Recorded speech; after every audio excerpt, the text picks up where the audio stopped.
تو وہاں سورہ ملک پڑھنے کی آواز آتی، کوئی بندہ پڑھنے والا نظر نہیں آتا تھا۔ جب حضور کی بارگاہ میں عرض کیا تو فرمایا وہاں قبر تھی اور قبر کے اندر بیٹھ کے میرا صحابی سورہ ملک کی تلاوت کر رہا تھا۔ اگر ہمیں خسرہ نمبر یاد ہو جاتا ہے نا اپنی جگہ کا، اور ہمیں پتا ہوتا ہے کہ میرے والا حصہ کتنے کروڑ کا ہے، اگر ساری کہانیاں ہمیں یاد ہوتی ہیں تو سورہ ملک بھی ہمیں یاد ہو سکتی ہے۔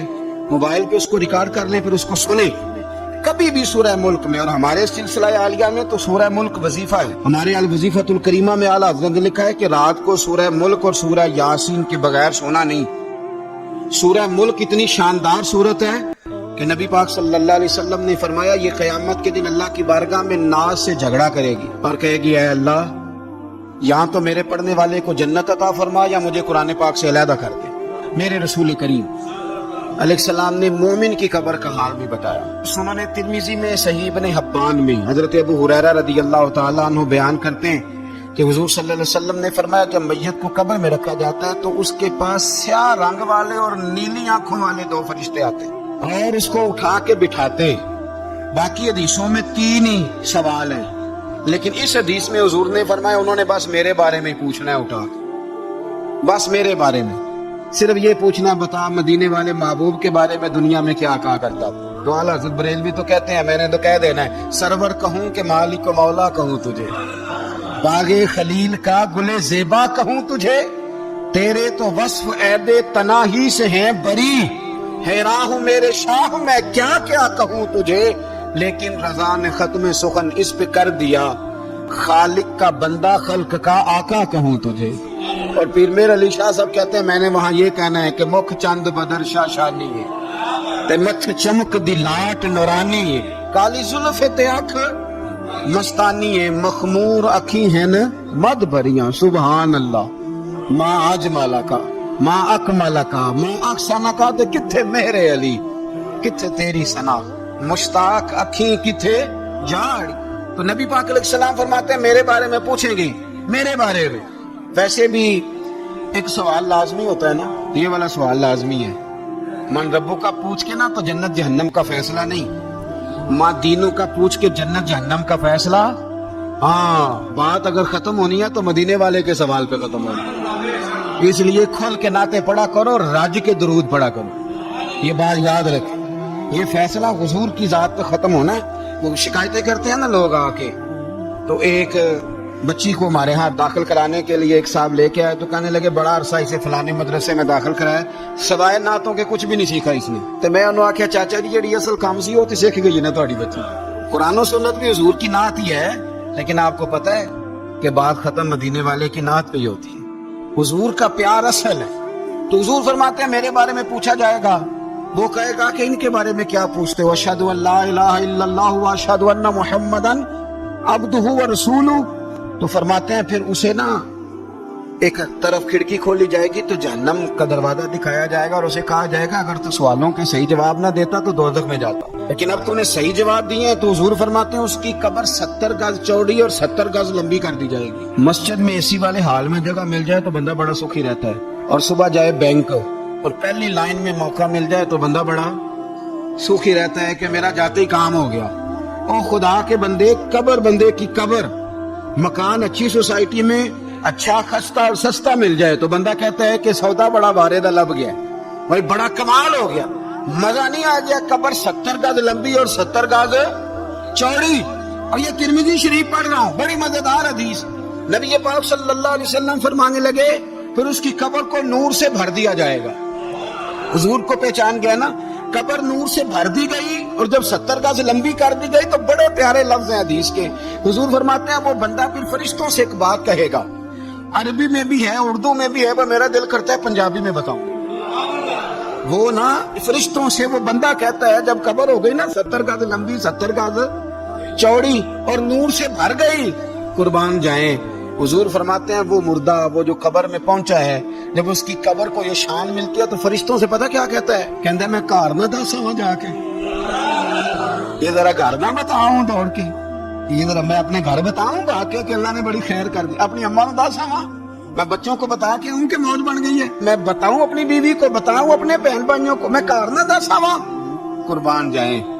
میرے رسول کریم فرماتے ہیں فرشتے اس سے کہتے ہیں نہیں تو کسی کو نہ بتا، نم کا نومت العروس، تو اس طرح سو جا جس طرح پہلی رات کی دلہن سویا کرتے۔ وہ بڑے چاؤں میں سوتی ہے، وہ بڑے پریم میں سوتی ہے، نئی زندگی کا آغاز ہوتا ہے تو سوتی ہے، اور فرشتے کہتے ہیں اب تجھے وہی آ کے جگائے گا جو تیرے اہل میں تجھے سب سے زیادہ محبوب ہوگا، جو تجھے سب سے زیادہ محبوب ہوگا۔ میرا تو ایمان ہے کہ ہمیں تو قبر سے آ کے جگائیں گے بھی مدینے والے رسول، کہیں گے آؤ غلاموں چلیں، آؤ غلاموں۔